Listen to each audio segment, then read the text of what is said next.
peux pas me tester. Je vais avoir plus d'énergie que toi, je vais travailler plus que toi, parce que je suis une dynamo qui crée de la lumière versus un projo qui tape dans sa batterie. Mais en fait, je pense qu'on a des histoires un peu parallèles. On va creuser un peu ça. Plus on avance dans le temps, plus on s'aperçoit que chaque être humain est très spécifique, soit dans sa façon de s'accomplir, sa façon d'apprendre, ou aussi dans sa façon d'être triste.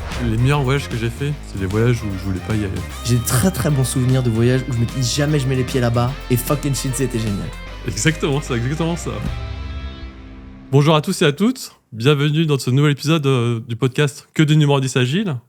Je suis Christophe, et aujourd'hui j'ai un invité de grande marque, ancien même influenceur voyage numéro 1 pendant 10 ans, prince du personal branding, machine de création de contenu. Et c'est aussi une personne qui m'a beaucoup touché. Quand j'étais sorti de l'hôpital, il m'a envoyé un petit message pour me dire bon rétablissement suite à une opération des ligaments croisés. Donc, je dirais, ce gars-là, c'est une crème. Donc, Alex, merci à toi d'être là. Est-ce que tu peux te présenter rapidement ? Écoute, déjà, merci pour cette très flatteuse présentation. Je t'ai envoyé le petit message parce que je sais par quoi t'es passé, puisque j'avais eu l'opération des ligaments croisés quelques mois avant. Moi, c'est Alex Viseo. Effectivement, je suis un mec qui est arrivé dans un service client un jour parce qu'il n'a pas fait d'études. Il s'est démerdé pour avoir une promo interne chaque année. Et directeur de clientèle. Job plutôt bien payé, plutôt cool, mais qui finalement faisait pas de sens pour moi. Donc j'ai claqué madame, je suis parti faire le tour du monde pour voir à quoi ressemblait la vie quand on s'écoute, puis qu'on écoute ce que nous disent nos tripes, qu'on se débarrasse un peu de nos peurs qu'on nous a gentiment déposées au fond du crâne un peu toute notre vie. Et j'ai trouvé ça génial de voyager, de partager aussi ce que je faisais, parce que j'avais commencé à faire des vlogs à l'époque, on n'appelait même pas ça, c'était en 2011. J'ai dit, j'aimerais bien en faire un métier. Mais ça n'existait pas. Et j'ai quand même testé, j'ai quand même persisté. Et au bout de 2-3 ans, j'ai réussi à devenir influenceur voyage. On appelait ça blogueur à l'époque. Et j'ai fait ça pendant 10 ans. Et pendant 10 ans, j'ai tellement kiffé que en fait, je me suis aussi oublié dans le repos de l'âme, de l'esprit, du corps. Donc j'ai eu un peu besoin de changer aussi.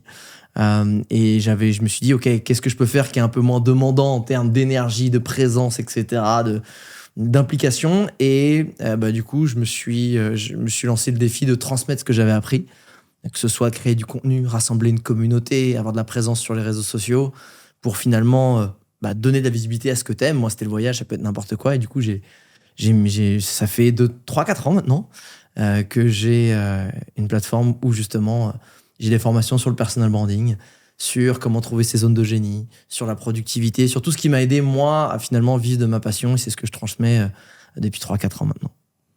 Alex, je te remercie.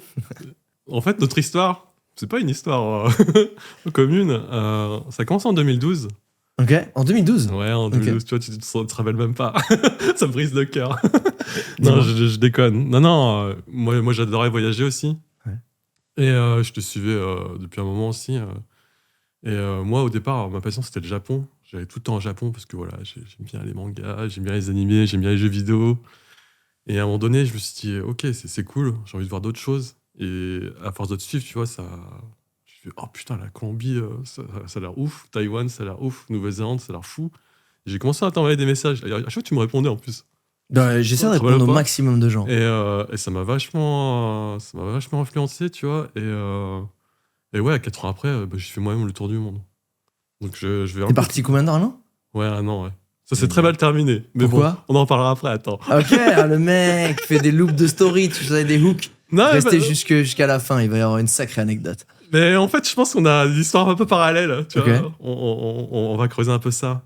Et donc, pourquoi justement tu t'es lancé à faire un tour du monde ? En fait, tu sais, je pense que le problème de la société en France, c'est... mais pas qu'en France, mais... on veut faire la même formation et le même chemin de vie à tout le monde. Sauf que plus on avance dans le temps, plus on s'aperçoit que chaque être humain est très spécifique, soit dans sa façon de s'accomplir, sa façon d'apprendre, dans sa façon de s'épanouir, ou aussi dans sa façon d'être triste. Et le problème, quand tu dis à tout le monde qu'il faut grimper un arbre, le poisson il va penser toute sa vie qu'il est bon à rien. Et moi, j'étais un peu ce poisson-là je me suis débrouillé, j'ai réussi à grimper un arbre, mais je suis arrivé en haut et je dis en fait, moi, ça me rend pas heureux en fait. Moi, j'ai envie de nager.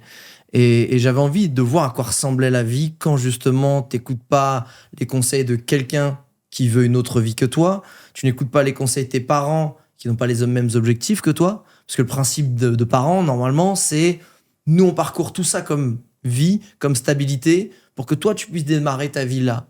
Sauf que les parents, ils s'en rendent pas compte, en fait. Eux, ils viennent jusque-là pour te dire, ici, c'est bien. Reste là. Tu vois, ne t'échappe pas d'ici parce qu'ici, c'est sûr. Sauf que le principe de la vie, c'est à chaque fois de léguer, de faire grandir, d'évoluer. Et moi, justement, j'étais arrivé là, je dis, ok, je suis allé un peu là, tu vois, sur ce niveau-là. C'est pas ce qui m'épanouit. Ok, bah moi, je vais aller explorer ce qui est, moi, ma prochaine étape. Merci pour le relais. Et moi, j'essaierai de passer encore autre chose. Donc, je suis parti faire un tour du monde simplement pour me découvrir, pour comprendre à quoi ressemble la vie au quotidien. Quand tu t'écoutes, ce dont toi, tu as envie, quand tu te débarrasses de peur, mais que tu suis une conviction, déjà, ça change tout. Et que derrière, justement, je me donnais les chances de me dire, en fait, moi, je vais tracer mon histoire, en fait. Parce que, tu vois, faire un chemin que tout le monde a fait, c'est cool, ça convient à plein de gens. Moi, ça me convenait pas. J'étais le genre de personne qui avait besoin d'écrire sa propre histoire, son propre chemin, d'explorer des choses. Et c'est pour ça que je suis parti faire un tour du monde. Je suis parti pour faire quelque chose qui, malheureusement, aujourd'hui, ne se fait quasiment plus. C'est vivre une aventure dont tu n'es pas sûr du résultat. Et aujourd'hui, les gens veulent faire une chose, un projet, un voyage, un achat, en étant sûr du résultat. Tu vois, quand tu prends une formation, tu veux être sûr que tu vas arriver à obtenir le résultat de la formation. Tu vois. Sinon, c'est la faute de la formation. Quand tu fais un voyage, tu veux être sûr de pouvoir prendre les photos qui vont te faire des likes et que tu vas être bien et ce pourquoi tu es parti voyager et cramer ton budget. Tu vois. Quand tu investis dans une maison, tu veux être sûr que c'est bon endroit, Sauf que c'est pas comme ça que je vois la vie. C'est surtout pas comme ça que je vois que on grandit, on devient bulletproof et aux problèmes extérieurs et qu'on devient résilient. Le vrai pouvoir pour moi dans la vie qui te fera que peu importe qu'il y ait une guerre, qu'il y ait la sécheresse, qu'il y ait un problème d'eau, qu'il y ait un problème économique, c'est pas que t'es fort, c'est ta capacité à changer et t'adapter. Et on le voit en ce moment, les agriculteurs, c'est des gens qui sont très dévoués à leur travail, qui sont vraiment, je pense, c'est les gens qui travaillent le plus dur au monde.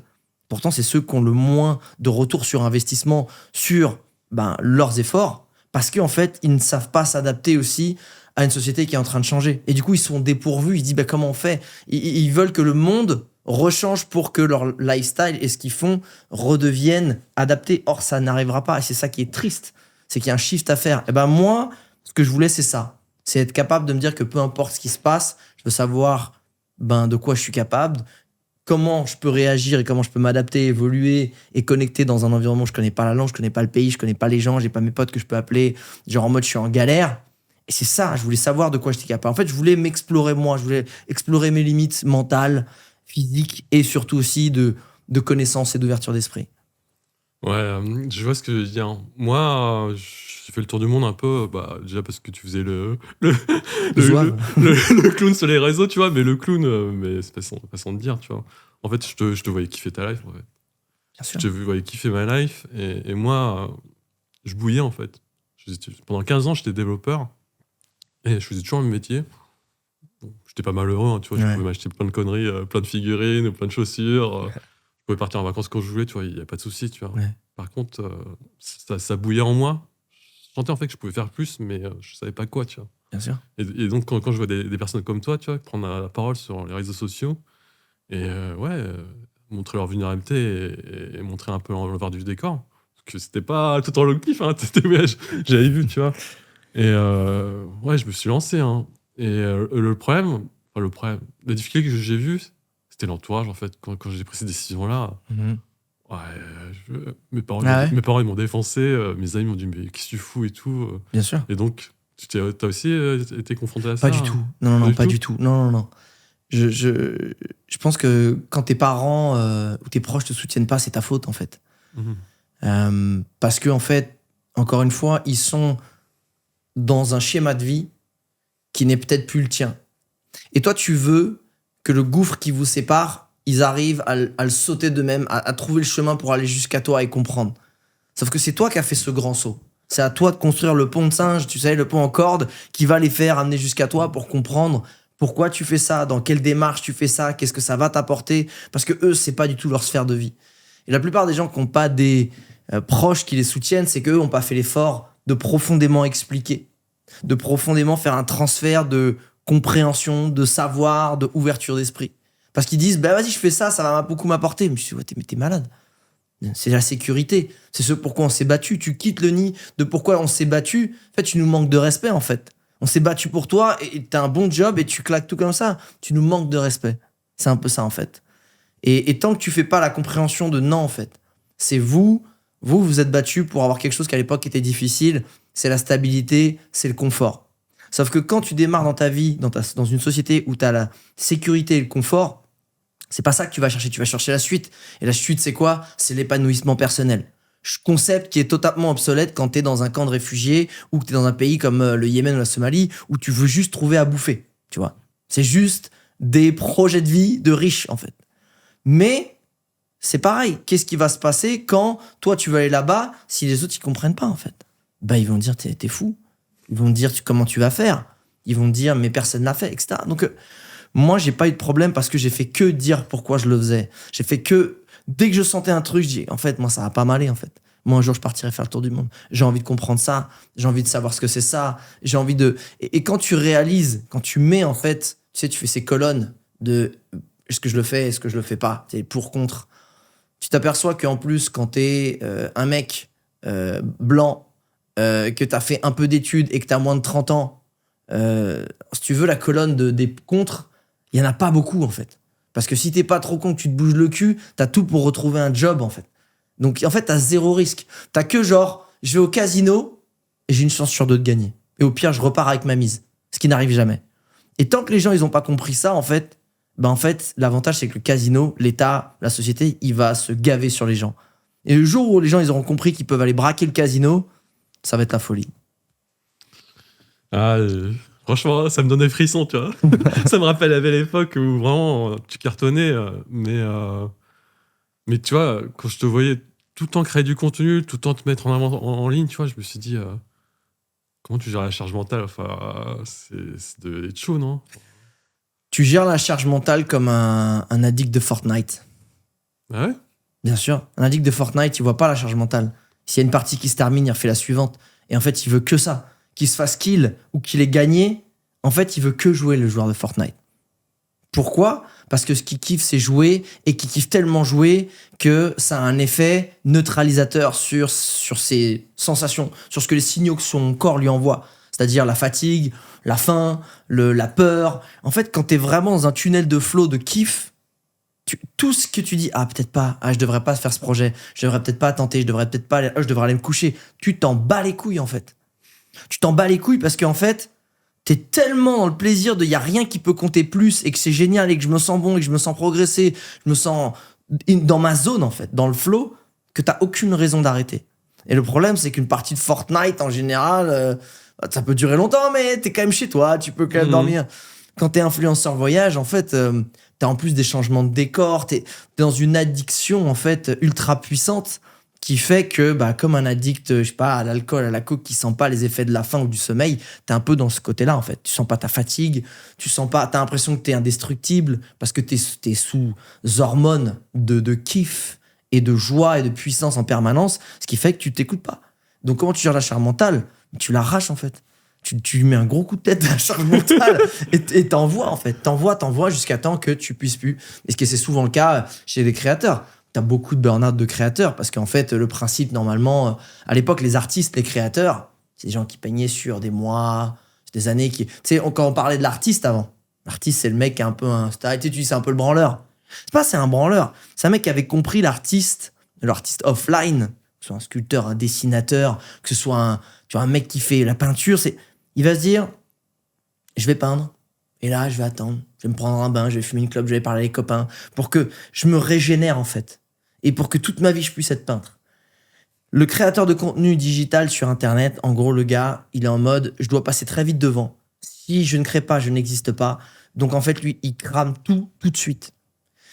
Et quand tu crames tout de suite, et que tu prends pas le temps de te régénérer, de te reposer, que ce soit ton cerveau, que ce soit ton corps, que ce soit tu te crames. Et c'est pour ça qu'il y a autant de créateurs qui se crament. Et c'est surtout dans, on va dire, le raccourcissement de l'exécution d'une tâche, d'une création. Avant, il fallait faire une vidéo YouTube, ça te prenait 1 semaine, 2 semaines, 3 semaines entre le tournage, le montage, etc.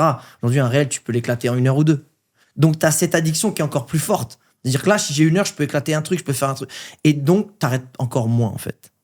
Ce qui fait que tu deviens de plus en plus addict, tu te crames encore plus vite. Et ça peut mener, le problème à ça, à ce côté où t'en as marre, t'es bout et tu comprends pas. Comment tu gères ça, justement, quand tu fais une vidéo virale ça te procure quoi? Ça te procure... Bah déjà, tu sais jamais si ta vidéo elle sera virale. Partons, voilà, t'as un truc qui a pété. Tu l'as fait. Ouais, tu l'as fait. Je me rappelle, Ok. t'avais fait une vidéo qui a explosé, c'est le truc sur le bon coin où tu t'es fait arnaquer. Ouais, c'est un peu. Ouais, c'est un peu. Ouais. Comment t'as géré ça, en fait? Il y a un truc qui est très frustrant dans moi, dans tout ce que j'ai fait, c'est que les contenus qui ont le plus pété, on va dire, c'est ceux où je m'en foutais le plus. C'est ceux où j'ai passé le moins de temps. Et je pense que c'est une leçon que j'arrive pas à bien imprimer parce qu'il y a de l'ego là-dedans. C'est ce côté où justement, c'est quand t'es détaché de quelque chose et que tu le fais comme ça avec légèreté, c'est là où inconsciemment tu ressors le meilleur de toi. Tu le fais en fait, tu t'injectes une énergie dont t'as pas conscience. Et t'injectes cette magie qui fait que ça va péter. Ce côté, c'est pas grave, je le fais parce que tu vas être plus naturel, t'as plus de légèreté, le contenu il pète, tu vois. Une fois, je sais que j'avais fait une vidéo sur Facebook, tu vois, où j'étais juste à la base, je me baladais dans Lisbonne, parce que j'étais à Lisbonne à ce moment-là, je voulais tester la caméra et un peu le son de mon nouveau téléphone, je sais plus si c'était l'iPhone 6, j'en sais rien à ce moment-là. Et je le fais, un long vlog et tout, avec un vieux selfie stick, j'ai acheté 5 balles à un gars dans la rue, et le truc fait genre 800 000 sur Facebook, tu vois, genre je sais plus combien de dizaines de milliers de partages. Et j'ai un pote qui m'a dit ah bah là tu as rentabilisé ton téléphone là, tu vois, genre en termes, j'avais pris je sais pas combien de milliers d'abonnés. Donc en fait, c'est toujours été frustrant pour moi parce que j'ai pas réussi, je pense, à appliquer, la règle que j'essaye maintenant de chercher cette année, c'est fais les choses avec plaisir et légèreté, ne cherche pas le résultat en fait. Parce que plus tu vas être concentré sur les résultats, plus tu vas être crispé, plus tu vas être tendu, plus finalement, inconsciemment, tu vas enlever la magie de ce que tu es capable de créer. C'est comme pour moi, un enfant de 8-9 ans, plus tu vas laisser lui mettre des trucs à l'école en mode bridé, plus tu vas lui enlever petit à petit sa capacité de génie. On le sait aujourd'hui, les enfants à peu près de 8 à 9 ans sont tous des génies potentiels parce qu'en fait, ils se mettent pas de limites. C'est là où le cerveau il a le plus de capacité à absorber et à régénérer des idées. Sauf que au lieu de stimuler cette exponentialité, bah pareil, on met du sérieux, on met des trucs carrés et tu perds ça. Et j'essaie en ce moment de retrouver cet état d'esprit d'enfant de 8 ans dans la création de mes contenus parce que, voilà, c'est ce qui fait que... C'est ça qui pète, en fait. C'est ça qui fait péter. Là, t'as beaucoup voyagé. Tout à l'heure, je disais en rigolant faire le clown. Mais en fait, déjà, quand t'es en voyage, t'es pas chez toi. En plus, quand tu crées tout contenu, les gens ne le savent peut-être pas, mais il y a une véritable stratégie de contenu. Donc ça fait encore une charge mentale en plus. C'était quoi ta stratégie, en fait Alors, ça dépend. En fait, quand je suis parti en tour du monde, il n'y avait pas de stratégie. C'était, Ok. je vis un truc, je le filme. J'ai fait 170 vidéos comme ça. Dès que je vivais un truc, je le filmais, je kiffais, voilà. Quand ça a été mon métier, là, en fait, t'as comme un cahier des charges, en fait. C'est-à-dire, bah, moi, office de tourisme de Canada, Norvège, Bahamas, je m'étends sur la table et ce budget correspond à un devis de 1, 2, 3 vidéos, des stories, un article, etc. Donc, tu sais que quand il va, tu sais ce que tu vas filmer, tu sais combien de contenu tu dois créer. Et c'est un peu comme, en vrai, t'es le photographe de mariage, quoi. Bah, ok, t'as pris tel budget, bah, je te ferai une vidéo et, je sais pas, 100 photos, tu vois. Bah, c'est pareil, donc tu sais que ben, t'as ça à faire, quoi. Donc, faut avoir à l'esprit un peu partout pour être sûr que... Mais s'il y a bien une question qu'on me pose souvent après, c'est « Oh, mais t'avais pas le temps de kiffer, en fait. » Mais c'est là où les gens, ils ont rien compris, c'est que filmer un moment, ça va te prendre une demi-heure, 1 heure, machin. Après, t'as encore 1 heure, 2 heures. T'as 50% du temps qui va être sur le taf et 50% qui va être sur le kiff, tu vois. Et moi, je savais très bien dire, on a tout ce qu'il nous faut. Et on pose les cams, on va rigoler avec les mecs, on va se baigner, on va rigoler. Ça me servait à rien de faire ce taf, tu vois. Donc, j'ai jamais oublié ça, tu vois. J'ai jamais oublié que le but, c'était de poser la cam et de rigoler aussi, tu vois. C'est important. Tu vois, moi, je suis introverti, Ouais. clairement. Je dis pas que le voyage m'a ouvert à plein de choses, tu vois. Oui, ça m'a ouvert à des choses, j'ai découvert des nouvelles choses, j'ai pris des risques sur des choses que je voulais pas faire, comme monter le Chimborazo en Équateur. C'était toi qui m'as donné envie d'y aller aussi, tu vois. Mais en fait, ça m'a débloqué des choses, je pense, qui étaient cachées en moi, tu vois. Je sais pas si toi, ça t'a fait pareil, le voyage. Je sais pas si c'est au niveau de l'instinct ou... Je pense pour moi, ça révèle, ouais. Ça met en fait... ça met sur le devant de la scène des choses qui sont cachées dans backstage, dans les placards. Mhm. Parce que, encore une fois, dans ton quotidien, on va te mettre dans des cases. Ouais. et des cases qui sont peut-être pas comprises. Parce que souvent, mais dans des cases très vite vers l'adolescence. L'adolescence, tu te cherches, tu essaies de te comprendre et tu te comprends pas vraiment. Du coup, on va appuyer sur des choses qui font chier et des choses qui vont dire, t'es plutôt comme ça, t'es plus comme ça. Du coup, vu que tu trouves ta place, tu vas continuer de jouer ce personnage adolescent. Et si t'as pas la force de caractère à un moment d'exploser un petit peu ces étiquettes qu'on t'a mis sur la gueule, tu vas continuer alors que t'avais plein d'autres choses à offrir, mais tu t'autorises pas ou tu as l'impression que c'est pas toi. Et le voyage fait que t'enlèves toutes ces étiquettes, puis personne te connaît. Donc tu peux repartir à zéro. Et si t'es pas trop con, t'arrives pas trop au début, mais au fur et à mesure, tu dis, personne me connaît, je peux rigoler, tu sais quoi, je peux être le galuron de service dans la soirée, alors qu'à la base, j'étais plutôt le timide, sympa, avec qui on a raconté sa life dans la contre-soirée de la cuisine, tu vois.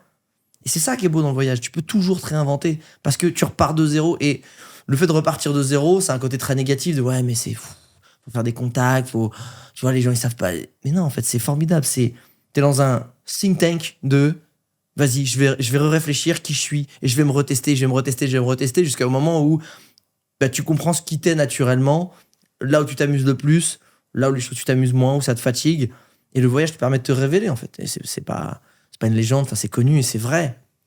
Parce qu'encore une fois, t'es dans une salle blanche et à toi de peindre aux couleurs dont t'as envie et de le meubler comme tu veux, versus, on t'a dit, c'est ta chambre là, Chris, tu vois. C'est toi. On te l'a mis, on t'a décoré avec les trucs japonais et tout. Mais ça se trouve, en fait, tu nous as pas dit, mais t'aimes bien Hello Kitty, tu vois, aussi. Et non, mais tu sais, et t'as jamais osé le dire parce que tu dis, merde, je sais pas, ça fait pas assez hétéro, et vu que, je suis hétéro, mais bon, en même temps, en fait, maintenant, peut-être qu'on peut se l'autoriser. On se l'autorisait pas avant, donc c'est cool. En vrai, moi, je suis un hétéro, mais j'aime le rose, nique sa mère, tu vois. Et en fait, maintenant, c'est toi qui décore ta chambre, tu vois. Et le voyage t'autorise à ça. Et te dire, non, je vais mettre du Hello Kitty, je suis un gros hétéro, moi j'adore, j'ai un super grand côté féminin et je vais apprendre à l'assumer. Parce que quand tu t'exposes à d'autres cultures, d'autres fonctionnements, tu te dis, je suis pas anormal en fait. Il y a d'autres gens comme moi. C'est juste que j'étais pas au bon endroit, où j'ai pas connecté avec ces gens-là, où je les connaissais pas. Et ça te renvoie souvent un miroir de toi qui te permet de te façonner en fait. Et ça, c'est formidable. Ouais, là tu me tends la perche là. Les meilleurs voyages que j'ai fait, c'est les voyages où je voulais pas y aller. J'ai de très très bons souvenirs de voyages où je me dis jamais je mets les pieds là-bas et fucking shit, c'était génial. Exactement ça. Ouais. Je vais te donner un exemple concret, la Colombie.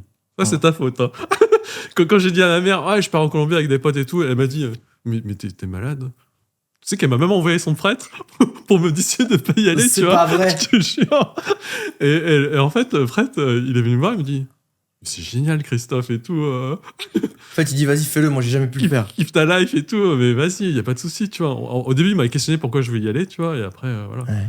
Donc, je suis allé la coke et les putes, hein, révérend, voilà. Je sais pas, ça paraît clair, hein.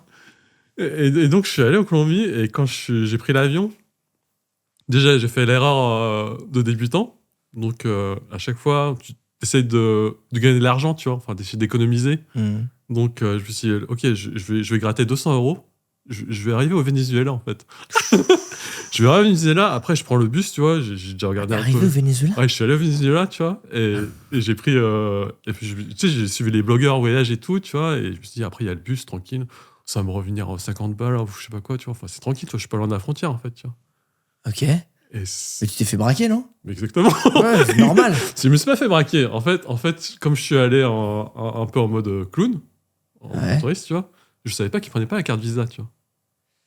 Ok, ouais. Je savais pas qu'ils prenaient pas la carte Visa. Après, comme j'ai pris mes précautions, j'ai pris 500 balles en cash, tu vois. Donc, c'est comme ça qu'on a pu sortir du pays avec mes potes. Mais en 3 jours, j'ai perdu 500 €. Ah, mais ça va encore. Parce que normalement, quand t'arrives à Caracas, si tu bouges un peu avec des gens qui sont pas du coin et tu te fais vite braquer, que ce soit par la police, par les locaux, et assez violemment. Et c'est pas en train de s'arranger. Je viens de passer un an en Colombie à côté du Venezuela et je peux t'assurer que tu vas pas pour le fun. Hein.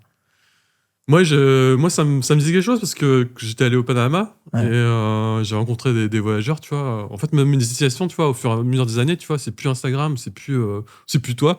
Désolé, tu vois. C'est vraiment les gens que je rencontre, tu vois. Bien sûr. Et il m'avait parlé du Venezuela, je me suis dit, non, mais c'est bon, ça a l'air ouf, les cascades et tout. Toi, j'y vais, tu vois. Et au final, ça s'est mal passé parce que, j'avais pas de préparation. Enfin, c'était l'aventure, en fait. Ouais. Je me suis pas fait braquer. Mais à chaque péage, tu vois, à chaque fois, ils me demandaient de l'argent, tu vois. Ah, ok. À chaque fois, donc, tu vois, ils avaient sorte de Uzi ou. Ah, non, d'accord. Voilà. Tu te faisais raqueter un peu quand même. Bah, comme dans l'argent, tu vois, y a pas de souci, toi, jeune, tu vois. et voilà, donc je suis arrivé à la frontière, et à la frontière, ils me demandaient, ouais, bah, pour passer la frontière, c'est 50 €, tu vois, $50, tu vois. Enfin, je dis, j'ai plus rien, enfin, j'ai dû payer pour mes potes, il me reste que 20 balles, tu vois. Il me dit, bon, ok, ça passe. Ah bah oui. Génial, mais tu me files quand même les 20 balles. Donc on est arrivé en Colombie complètement à plat, tu vois. Enfin, Bien sûr. on flippait et c'est fou, tu vois. Et du coup, on s'est dit, Colombie, ça va être encore le même cirque. Qu'est-ce qu'on fout là, tu vois. Enfin, et au final, ouais, c'est. Meilleur country ever, quoi. Franchement, exactement, Bien tu sûr. vois. Moi, tout le monde me sait sur LinkedIn, tu vois. Je suis vraiment le Japon, c'est ma passion, c'est ma terre, c'est presque ma terre d'accueil, tu vois. Ma femme aussi est originaire du Japon, tu vois. Mais la Colombie, c'est mon meilleur souvenir de voyage, en fait. Ah, la Colombie. Bah, je viens d'y vivre un an, je peux t'assurer Ouais. que terre de cœur, quoi. C'est Medellín, meilleure ville du monde. Meilleure ville du monde, c'est génial. Et c'est... Moi, tu vois, c'est marrant pour le Venezuela. Ouais. Je devais finir mon tour du monde par le Venezuela. Ok. Et moi, j'étais arrivé en Amérique du Sud, à Santiago du Chili, et je remontais tranquillement à l'Amérique du Sud. Mm. Et tous les mecs que je rencontrais qui, eux, arrivaient, descendaient vers Ushuaia, ils me disaient, ah, mec, va pas au Venezuela, c'est chaud. Là, on a rencontré des gens, jusqu'à temps que je rencontre des gens qui étaient vraiment là. Ils me disent, bah, moi, je suis arrivé à Caracas, j'ai pris un taxi officiel, tu sais, on sait jamais, à l'aéroport. Je pars, 500 mètres plus loin, bah, le taxi s'arrête, 2 mecs armés qui montent dans le tacos, direction le ATM, le distributeur. Voilà, il dit, j'ai pris le premier bus direction la Colombie. Il m'a dit, ne va pas là-bas, va au Colombie parce que c'est génial. Et c'est ce que j'ai fait, j'ai écouté. Ça, c'est un des grands. Le meilleur conseil que tu peux recevoir en voyage, c'est un conseil d'un autre voyageur qui a déjà vécu, en fait, ce que tu as vécu et qu'il faut écouter, tu vois. Après, si tu sens que c'est une grosse flippette, mais en général, c'est quand même des bons conseils. Et alors, qu'est-ce que t'as kiffé en Colombie, hein? Je pense qu'en Colombie. Par rapport aux autres pays que t'as fait, en fait. Ouais. De quoi? Par rapport aux autres pays que t'as fait, parce que t'as plein de pays, donc pourquoi la Colombie, en fait? La Colombie, ça rassemble tous les concepts que j'aime dans la vie, en fait. Ça rassemble déjà la nature sous toutes ses formes. Donc, t'as les Caraïbes, t'as l'Amazonie qui est mon endroit préféré au monde, t'as le Pacifique où t'as des baleines, t'as plein de zones qui sont encore vierges. Après, t'as des villes qui sont très stylées comme Medellín. Autour de Medellín, t'as plein de petits villages un peu sympas, t'as des rivières dans tous les sens, les gens sont adorables. Puis tu sais, cette image de l'Amérique latine vivante que t'as un peu dans sa tête, tu sais, avec de la musique de partout, les villages colorés, les mecs simples. C'est la Colombie, en fait. Les gens le savent pas, mais c'est ça, la Colombie. Ce qui fait que t'es là-bas, tu t'aperçois que c'est une terre qui devient de plus en plus accueillante pour les digital nomades, que tu peux te barrer en plus en week-end très rapidement un peu partout. Pour l'instant, c'est pas trop cher. Y a tout ce que j'aime. Et quand tu penses aussi sur le futur de l'humanité, bah, t'as peut-être envie d'une terre où il y a de l'eau, où il y a une terre fertile, où t'as la mer aussi, on sait jamais. Bon, bah, la Colombie, il y a tout en fait. Il y a tout. Ils font 3 récoltes par an en Colombie. Quand t'as une terre où il fait 20-25 degrés minimum toute l'année et qu'il pleut quasiment tous les jours à un petit averse, bah en fait, ça pousse de malade. Donc, c'est plein de choses qui font que... Et en plus, moi, qui ai le rêve de créer une réserve naturelle, en arrivant à Medellín, je savais pas, je me suis aperçu qu'il y avait plein de projets qui, autour de Medellín, tu sais, t'as des anciennes fincas, des anciennes fermes où ça levait des bovins, des trucs comme ça, qui sont en train d'être rachetés pour, justement, être reforestés, être revalorisé et être transformé en réserve naturelle. Et je me suis dit, attends. Je suis arrivé dans un pays que je kiffe, avec des gens que je kiffe, un environnement que je kiffe. Et en plus, il y en a plein qui ont le même rêve que moi, qui sont en train de le faire. Oh, c'est trop génial. C'est beaucoup trop génial. T'as séjourné, je crois, chez un pote, là. Un mec vachement connu. C'est Jérémy Goyot, c'est ça? Ah, mec vachement connu. Putain, il va arrêter, tu vas prendre la grosse tête. Oh, il est... Ah ouais, alors moi, Jérémy Goyot, je finance littéralement ses biens immobiliers. Quand j'étais à Medellín et qu'il était du coup en vadrouille en France ou en Afrique, là où il a aussi son fonds d'investissement, du coup je le louais son appart à Medellín, puisqu'il a un magnifique appart dans la meilleure tour du meilleur quartier avec la meilleure vue de Medellín. Donc je me suis pas privé. Et puis quand j'étais à Paris, qu'il était là-bas, je lui louais aussi son appart. Donc ouais, je finance bien l'appart de Jérémy. Ouais, je le suis parce que on en parlera tout à l'heure. Je suis Thibaut Lui, qui m'a formé sur LinkedIn et sur le podcast aussi. Hein. Et moi, j'adore justement le podcast de Thibaut. Et quand il avait invité Jérémy, il l'a invité 2 fois. Je dis, le gars, c'est une bombe. machine. Ouais, c'est une machine de guerre. C'est une rockstar et en plus, tu sais, genre moi qui habitais aussi à Bali avant Medellín, Ouais. tu vois, ce que j'ai aimé à Medellín, c'est que contrairement à Bali où c'est je veux être plus que ce que je suis et je veux te montrer que je suis plus que ce que tu crois et que t'es toujours en train de prouver salut, comment tu vas? Bah moi ça va, écoute, je viens d'acheter 2 villas, là mon business il fait 200 000, putain, avec les meufs en ce moment, ça envoie et tout, et je fais ok, bah moi c'est Alex. C'est là, t'es là, frérot, calme-toi en fait. Enfin, et à Medellín, c'est l'inverse. T'as des gars, tu fais quoi? Vas-y, bah là, on va se boire un coup, truc, tu fais du paddle, ah ouais, tac, tu t'appelles comment? Tu viens d'où, tout. Et à la fin, en fait, tu fais quoi? Ah bah moi, j'ai monté, je suis une dans l'équipe core fondatrice de Zendesk. Ah bah moi, je travaille chez Facebook, chez Google, nanana. Et t'as que des gens qui sont humains, teubés quand il faut être teubés, des machines de guerre quand il faut taffer, mais qui cherchent pas à être plus que ce qu'ils sont. Et pour le coup, Jérémy Goyos, c'est exactement l'exemple de mec qui m'inspire et avec qui j'ai envie de passer du temps parce que c'est le gars qui est humain, qui est simple, tu vois, c'est le gars toulousain, il parle toujours avec son accent, putain, je te jure, le gars, il m'a saoulé là, les goûts, mais je veux l'avoir, le gars, tu vois, et tu sais, il est là, et lui, il kiffe, lui, c'est ce que je disais, lui, il kiffe le jeu. Le business, c'est un jeu, tu vois. Et c'est un mec humain, c'est un mec qui aime rire, c'est un mec qui est hyper actif, et du coup, ça me parle pas mal, tu vois, par rapport à qui je suis, et c'est un mec qui a un super pouvoir que moi, je n'ai pas, lui, il voit grand, en fait.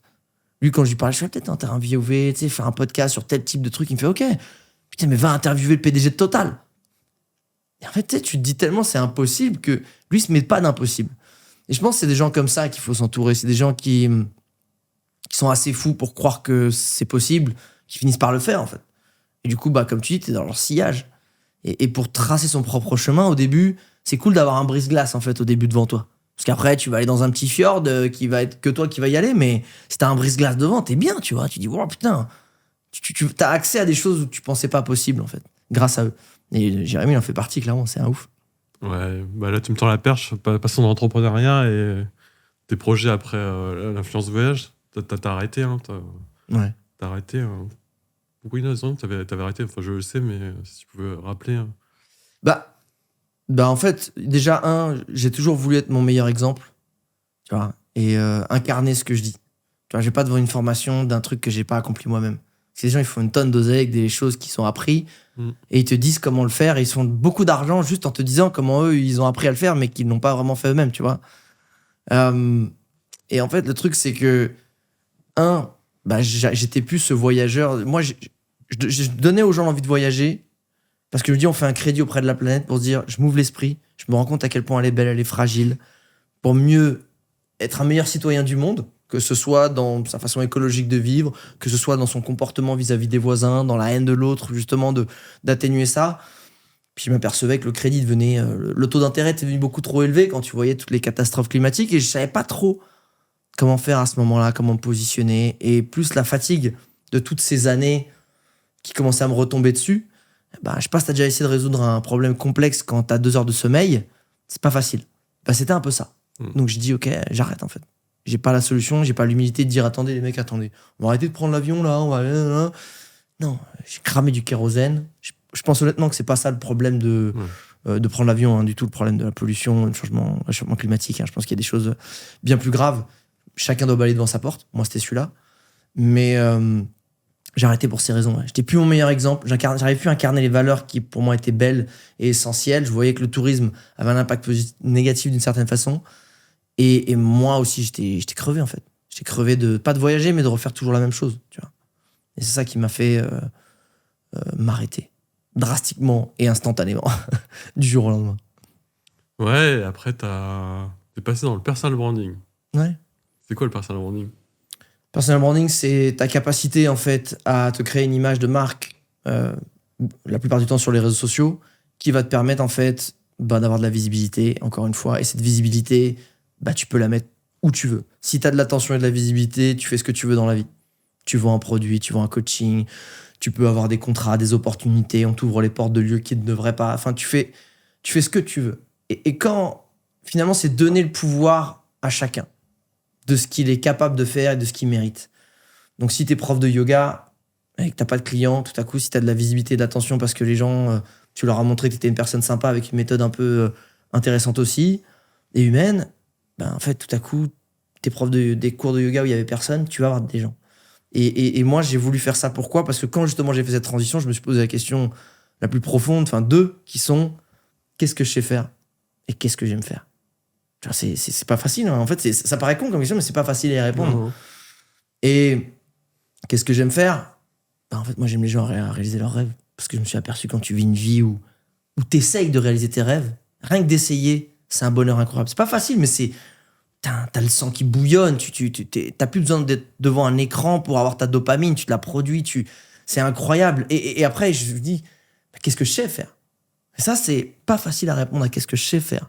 Parce qu'il faut pas être ni trop humble, ni trop arrogant pour être vraiment sharp et juste dans ce que tu vas pouvoir faire derrière. Et moi, ce que je savais faire, c'était justement créer du contenu. Je savais rassembler une communauté, avoir de la visibilité, me raconter ce que je faisais sans être vendeur de tapis. Et je pense qu'il y a beaucoup de gens qui adoreraient vendre leurs services ou produits, mais ils n'ont pas envie de passer pour des vendeurs de tapis. Et il y a plein de solutions pour le faire, justement en créant du contenu à travers le personal branding. Et je me suis dit, OK, je vois trop de potes qui galèrent avec des clients, alors qu'ils ont un super produit. Ils sont très forts dans ce qu'ils font, mais ils galèrent. Parce qu'en fait, ils n'ont pas de visibilité, parce qu'ils ne savent pas se vendre. Et je me suis dit, OK, je vais transmettre ça. J'ai envie d'être un peu... j'étais un Zidane dans ce que je faisais, j'ai envie d'être un Zidane en tant qu'entraîneur, tu vois. Et j'ai envie de... en fait, qu'il y ait 10 ballons d'or dans mon équipe, au lieu d'être seul, tu vois, avoir mon petit ballon d'or de merde. Si je peux me permettre de me comparer à Zidane. Et tu vois, ça raccroche un peu ce que je disais au début du podcast. Mon destin est un peu lié à toi. Je vais t'expliquer pourquoi. Quand j'ai fait le tour du monde, au bout de 11 mois, je suis revenu en catastrophe.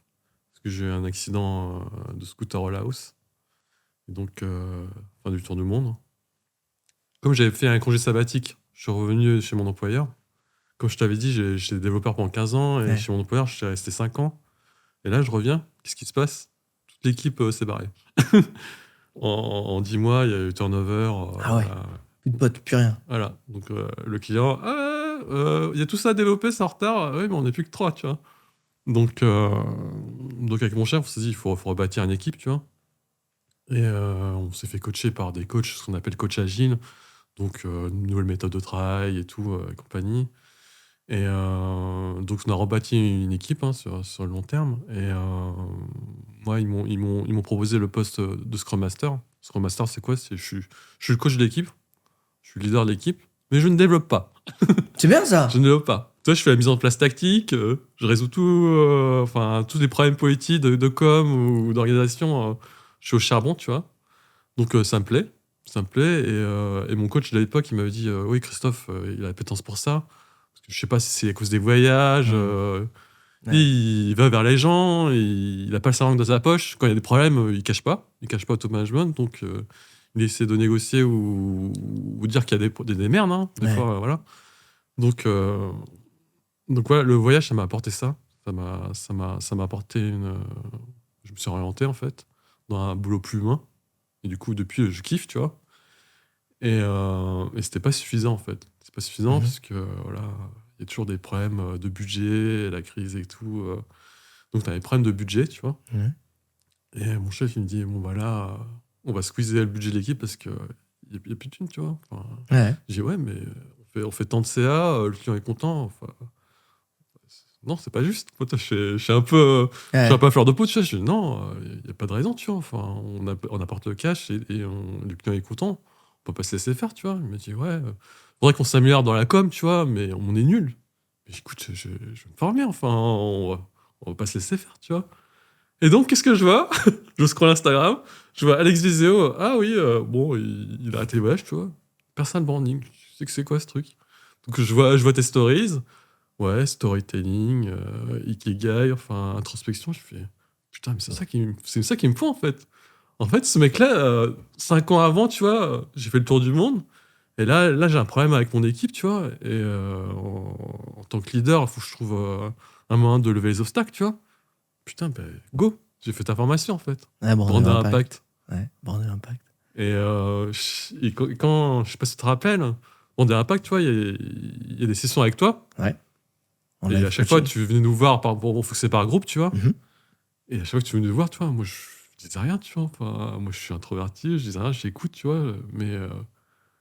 Et regarde, 5 ans après, tu vois. Moi, je trouve ça incroyable. C'est pour ça que j'ai tout de suite accepté ton invitation sur le podcast. C'est de me dire, le gars, c'est un employé, encore une fois, Et tout, à chaque fois, les gens ils disent ouais, le personal branding, c'est pour les entrepreneurs qui ont des gros égos, tu sais, qui ont envie de briller, qui sont extravertis. Mais pas du tout. C'est justement l'inverse. C'est de se dire tout le monde a une opinion forte sur quelque chose.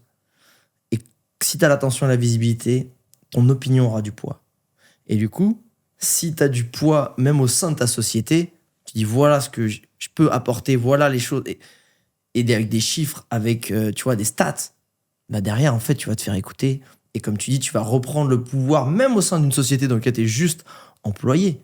Et c'est ça qui est formidable. Et là, tu vois, comme tu dis, putain, t'as compris que t'avais quand même des zones de génie dans les relations humaines, que justement, bah en fait, créer du contenu, c'est un petit peu comme quand t'es en voyage, aller voir les gens, en fait. Oser aller voir les gens pour s'intéresser à eux, oser raconter ton histoire quand on te la demande. Parce que finalement, les réseaux sociaux, c'est juste, dire ouais, mais à qui ça va intéresser? Justement, en fait, raconte-la, les réseaux sociaux. Si ça intéresse pas les gens, ils te zapperont. Mais tu vas juste raconter l'histoire. On te demande de nourrir un réseau. Nourris-le. Chacun de t'écouter ou pas, en fait. Et ça qui est incroyable. Et pour ça que des mecs comme toi, qui justement sont sur le papier introvertis, et introverti, c'est pas timide, en fait. Introverti, ça veut dire j'ai une capacité limitée d'interaction avec les gens. Ça veut pas dire que j'aime pas avoir d'interaction avec les gens. Ça veut pas dire que je vais perdre tous mes moyens et que je vais rien dire. Ça veut dire que moi, ça me coûte de l'énergie d'interagir avec les gens.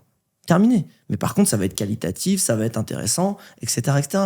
Et l'avantage des réseaux sociaux, c'est que si tu veux parler à plein de gens, au lieu que ça te coûte d'être dans une pièce où ça va te drainer, tu peux refaire ta petite vidéo, ton petit enregistrement, tu peux réécrire ton texte autant que tu veux. Donc, pour moi, les réseaux sociaux et le personal branding, c'est la solution magique d'expression pour les introvertis. C'est ça que les gens ne comprennent pas. Et tu prends la plupart des youtubeurs que tu connais, des grands youtubeurs, c'est souvent des introvertis, en fait, les mecs. Parce qu'en vrai, ils commencent où? Solo, dans leur chambre. Pourquoi? Parce que c'est ça, en fait, ils ont du mal à communiquer avec le reste du monde. Et leur seule façon de faire, c'est tranquillou à la maison, justement. Quand il n'y a pas de stress. Et ça, c'est incroyable. Ouais. Et tu vois, quand on dit personal branding, tu vois, on se dit, ça y est, le gars, il se la pète, il tient quoi sur lui.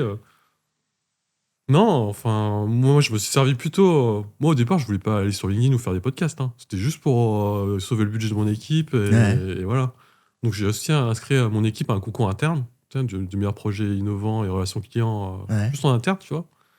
Putain, et quand j'ai proposé ça à mon équipe, ils m'ont dit, mais on n'a pas le temps, tu vois. Enfin, en plus, c'est des conneries, c'est de la politique, on gagnera jamais, tu vois. Il y a tous les blocages. Je fais, non, mais on va tenter, tu vois. C'est important d'avoir la visibilité. Si tu travailles bien, mais que personne ne le sait, t'auras pas de clients, t'auras pas de budget, t'auras pas de sponsor. Enfin, même si c'est cool, hein, tu vois, mais Bien sûr. au final, t'es obligé de te mettre en avant, tu vois, introverti ou travailler bien et tout.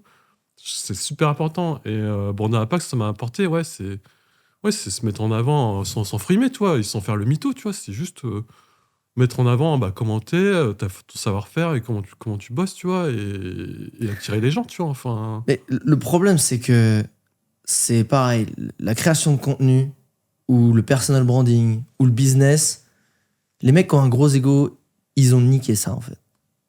Ils ont niqué ça. Parce qu'en gros, le problème, c'est que vu que c'est eux qui vont être le plus innovants, qui ont plus les couilles, entre guillemets, d'y aller, et qui parlent les plus forts, c'est eux qui, vu qu'ils vont être le plus entendus et en premier, vont en fait créer une norme.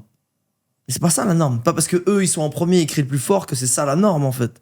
D'être là, d'avoir un ego, de vouloir de la lambeau, de parler fort, d'être là, de se kiffer, de montrer, en fait. Et du coup, ils montrent qu'un personal branding, ça va être je suis génial, je me kiffe, et vas-y, je suis super sûr de moi, etc. Non, en fait, personal branding, c'est juste de se dire, tu te définis qui tu es, et tu vas créer du contenu pour faire comprendre aux gens qui tu es et défendre ces valeurs-là. Mais ça peut être des valeurs de fragilité, ça peut être des valeurs de slow life, ça peut être des valeurs justement de vulnérabilité et de communiquer avec les gens qui ont ce problème-là, en fait. Mais le problème, c'est que vu que tu as ces personnalités qui sont assez écrasantes, dont je peux faire partie, en fait, les gens qui pourraient bénéficier de ça, ils se disent, non, en fait, la seule façon de le faire, c'est ça.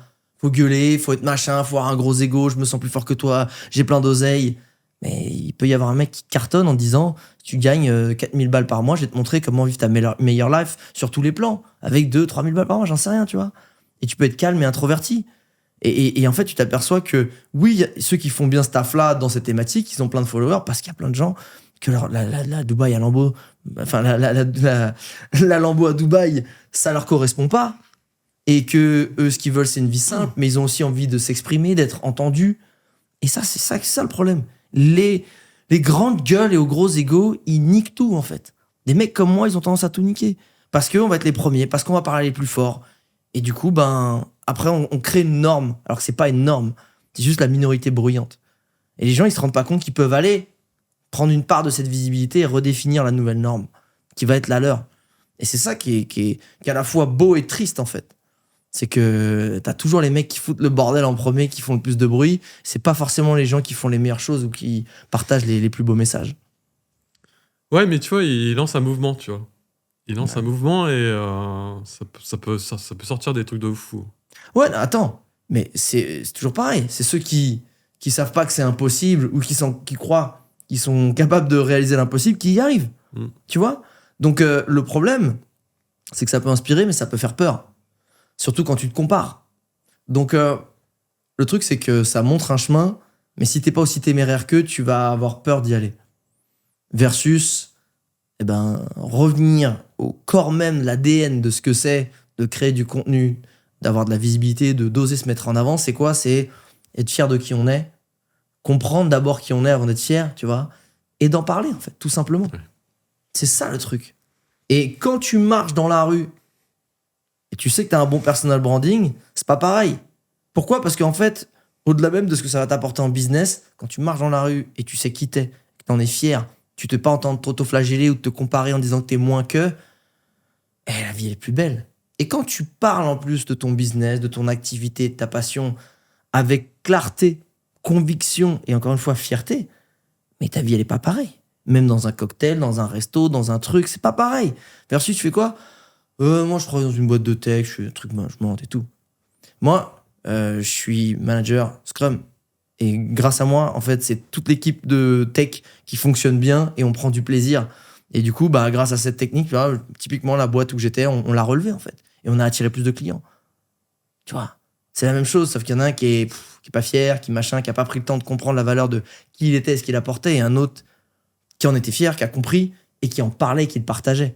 Pour inspirer d'autres mecs qui sont introvertis, qui ont peut-être pas confiance en eux. Tu vois, et du coup, il va y avoir un groupe Facebook, des Scrum Masters, tu vois, qui sont heureux de vivre. Et ça, ce sera grâce à toi. Il y a pire que ça, mais on va inventer dans l'histoire, tu vois. Donc ouais, grâce à Brand Impact, tu vois, on a mis en avant l'équipe. Et moi, je suis toujours en mode amélioration continue, tu vois. Donc je me fais coacher. Je coach les gens, mais aussi je me fais coacher, tu vois. C'est la base. Et donc ma coach à l'époque, elle m'avait dit, ok, maintenant qu'au niveau com, t'es pas mal en interne, d'après à monter des vidéos à Canva et tout, c'est des gens de la pro Brando. Moi je connaissais pas Canva, je savais même pas monter des vidéos.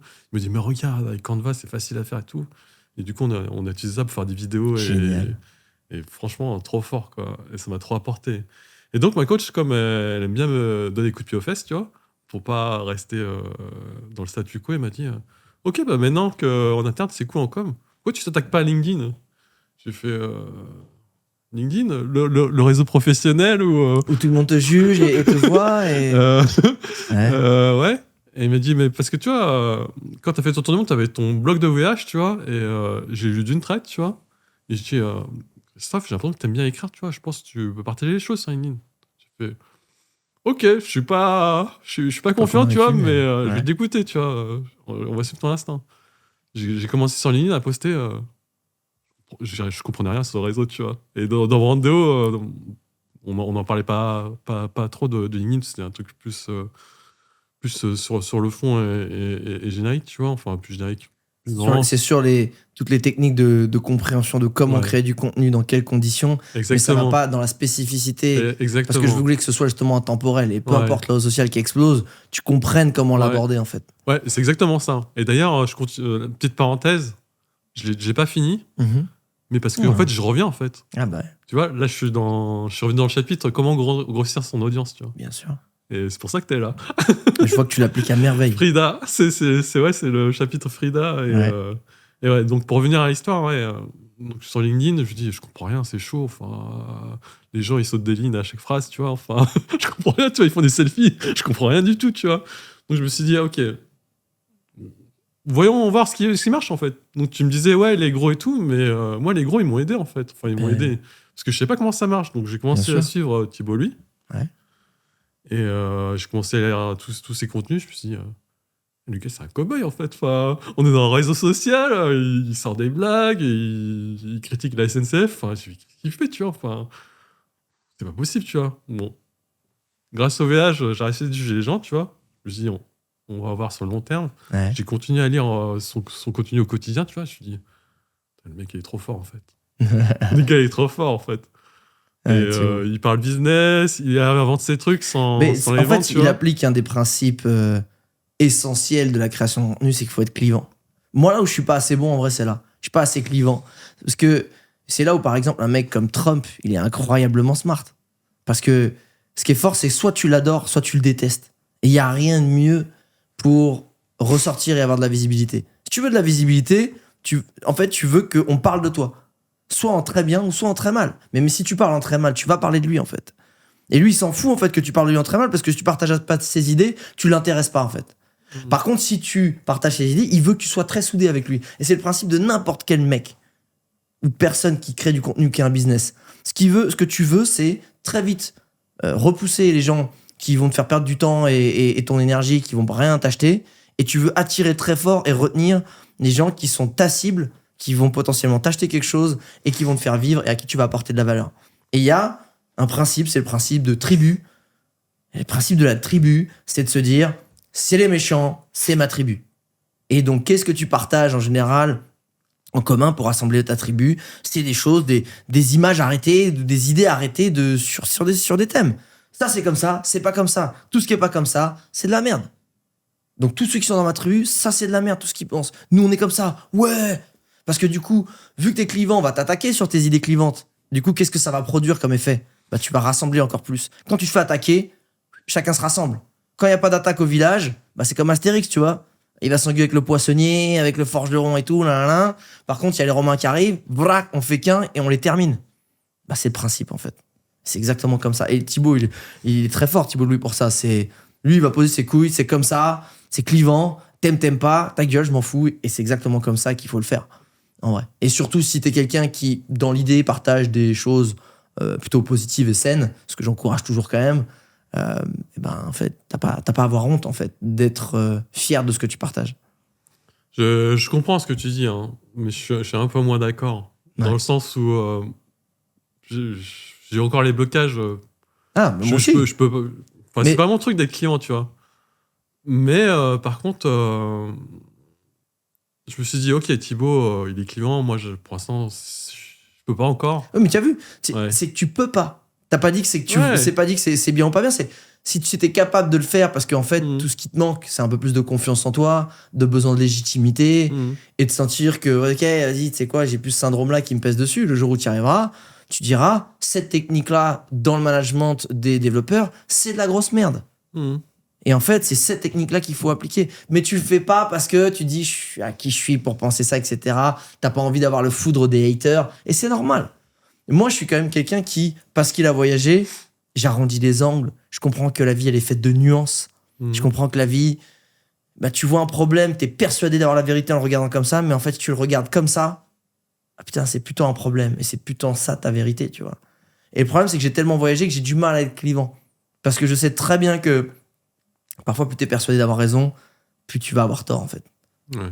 Parce que t'as pas compris que, en fait, tu sais, en Irak, ils font porter le voile, etc. Mais vas-y, moi, on me disait, ma famille, moi, j'irais pas, là. Franchement, la condition de la femme et tout, machin. Je dis, ok, très bien, je comprends, en fait. Mais là, t'es en train de comparer. C'est pareil. Oui, il faut être clivant, c'est pas bien, entre guillemets, faut laisser la femme avec tout le pouvoir et la liberté dont elle a besoin. Par contre, tu compares, toi, la France, qui a peut-être un peu d'avance, qui a 40-50 ans d'avance, peut-être socialement, sur l'Irak, un peu plus, et tu te compares, là, tu pètes ta gueule. Mais attends, qui c'est, là, il y a 15, 20, 30 ans, où les meufs, elles pouvaient pas aller au commissariat, ça arrive encore, pour porter plainte pour viol, parce qu'en fait, c'était des putes, parce qu'elles l'avaient cherché. C'était la France. Qui c'est qui avait un schéma de vie où, en gros, les femmes, elles faisaient rester à la maison pour faire à bouffer, faire la lessive, et c'est le mec qui allait dehors, qui allait au bistrot, qui allait se bourrer la gueule, et l'autre, il rentrait, il collait une tarte, et c'était normal. Et des gens qui donnent des leçons aux Irakiens parce qu'ils font porter le voile. Et c'est pas bien de priver quelqu'un de sa liberté, qui que ce soit. J'ai envie de dire, mais ferme ta grande gueule, en fait, tu vois. Et tu vois, c'est ça le truc. C'est que le problème, c'est que j'arrive pas toujours à le dire parce que j'essaie de comprendre un peu tout le monde. Parce que le voyage m'a fait essayer de comprendre tout le monde. Et d'un côté, c'est pas bien. Parce que du coup, ton message, il est moins incisif, il passe moins et il est moins retenu. Parce que tout ce qui est tiède, en fait, ça passe, en fait. C'est tiède. Ce qu'ils appellent en anglais, c'est vanille, là, tu vois. T'as pris le parfum vanille, c'est le truc bateau que tout le monde prend. Et c'est ça le problème. C'est marrant ce que tu dis là, parce que tu vois, quand j'ai essayé de progresser en création de contenu, tu vois, je savais que, tu vois, je bloquais, j'étais sur un plateau, tu vois. Donc, Thibaut, on a compris, c'était pas encore le moment de faire comme lui, tu vois. Par contre, j'ai commencé à suivre d'autres créateurs, tu vois. Et des autres créateurs, à chaque fois, je dis, il est pas mal leur style, j'aimais bien. En plus, rien à voir dans les technos, le management, dans le leadership. Il y en a qui étaient dans la finance, il y en a qui sont dans les restos, tu vois. Mais j'aimais bien, en fait, leur façon d'écrire, leur façon de penser, tu vois. Et à force de lire, tu vois, je voyais toujours le même gars qui likait leur post. Et je crois que je voyais Thibaut, je dis, c'est quoi ces conneries là comme tu dis, c'est une tribu, c'est une secte, c'est un pote, tu vois. Mais en fait, tu vois, la force de Thibaut, en fait, c'est... Oui, tu dis qu'il est clivant et tout, mais sa force, en fait, c'est de se bâtir une communauté, tu vois. Ouais, bien sûr. Donc, j'ai commencé à avoir sa communauté et tout, et je me suis dit, non, c'est ouf. Moi aussi, j'ai envie d'en faire partie, en fait, tu vois. Faire partie, mais pas dans le sens où, c'est à la mode, donc j'y vais, tu vois. Non, c'est vraiment, j'ai envie de progresser avec eux, en fait, tu vois. Mais tu vois, c'est ça le principe du personal branding, c'est de te dire que, en fait, les gens, ce qu'ils comprennent pas, c'est qu'ils ont l'impression qu'ils sont les seuls à être qui ils sont et à penser comme ils pensent. C'est la plus grosse erreur du monde. Du mec qui est pas sorti de son quartier ou qui est pas sorti de sa rue, tu vois. Parce qu'en fait, peu importe ce que t'aimes, ou qui t'es, ou de ce que tu penses, il y aura toujours une tonne de personnes qui vont penser comme toi. Et au final, c'est là le formidable puissance d'Internet, c'est qu'avant, t'étais tout seul dans ton délire, t'étais un mec satanique qui aimait le corne, etc. Dans ton village, t'étais le taré du village. Jusqu'à Internet qui arrive, qui te connecte avec un autre taré de son village, etc. Et en fait, tout à coup, vous êtes plus des tarés. Vous êtes des mecs qui aimaient la même chose et vous êtes beaucoup plus que ce que tu imaginais. Et c'est ça qui est incroyable. C'est qu'Internet a permis de créer des masses de groupes qui avant étaient éclatés et qui ne pouvaient pas se connecter. Et c'est ça, en fait, qui pour moi, j'essaie de faire comprendre aux gens, c'est peu importe ce que t'aimes, ce que tu penses, il y aura toujours des gens qui pensent comme toi. Et si toi, t'es entre guillemets un des porte-paroles de cette mentalité, de cette vision, de cette thème, de cette passion-là, tu vas permettre aux gens qui, comme toi, aiment peut-être un truc très spécifique, de se rassembler. Parce que tu vas être un peu le phare. Coucou, c'est par ici que ça se passe, en fait, les championnats du monde de Bill Bocquet, tu vois. Ta mère, avec le Bill Bocquet, c'est nul. Mais il y a des gars qui aiment ça, qui te font des tricks, tu vois. Et en fait, c'est tant mieux si t'aimes pas ça. Et en fait, si t'es un phare, tu dis, c'est pas là que ça se passe. Tout à coup, tu crées un refuge d'expression et d'échange à quelque chose qui pensait, pour la personne qui pensait être seule, se sentait mal, en fait. Et c'est ça qui est incroyable. C'est pour ça que t'as l'explosion. Et aujourd'hui, les niches deviennent presque des masses médias, en fait. Parce que les niches, tu vois, manga, tu vois, les niches de cartes Pokémon, des trucs qui étaient très micro-underground, c'est tellement underground, tu t'aperçois, c'est comme le mycélium, tu vois, d'un champignon, en fait. T'aperçois que ça parcourt tout le dessous de ta société et à force, ça monte par-dessus. Et c'est ça qui est incroyable. Et donc, la grosse erreur, c'est de se dire, je parle pas parce que moi, ça va intéresser personne. Mais justement, peut-être que grâce à toi, il y a que des gens qui pensent comme toi, qui sont dans leur coin, et toi, tu vas créer cette communauté. Et parce que t'es peut-être vulnérable, parce que t'aimes le bleu pervenche, parce que, tu vois ce que je veux dire, t'es un fan de tel truc, et tu vas réunir, et encore une fois, t'as cette visibilité, t'as cette attention, tu peux créer un event, tu peux créer un produit, tu peux être juste le porte-parole naturel de ce truc-là, et tout à coup, ta vie, elle change, en fait, grâce à ça. Ouais, c'est exactement ça. En fait, ma vie a changé depuis un an. C'est parce que en fait, j'ai créé une communauté autour de moi, tu vois.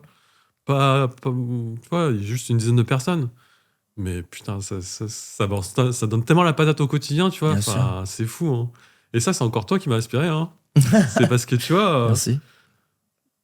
Avant que je fasse le bootcamp, la formation, que je commence à payer Thibaut pour faire sa formation et tout, au début, je voulais pas, tu vois. Je me dis, 1500 balles, faire le cow-boy et tout, enfin, pour être clivant, j'avais encore des blocages, tu vois. Et j'ai vu une de ses stories, tu vois, sur Instagram. J'ai vu, mais c'est quoi ce groupe de rockstar là? Attends, il y a Thibaut Louis, il y a Ulysse Lubin, il y a Manon Tournant, il y a toi, Alex, il y a encore d'autres gens.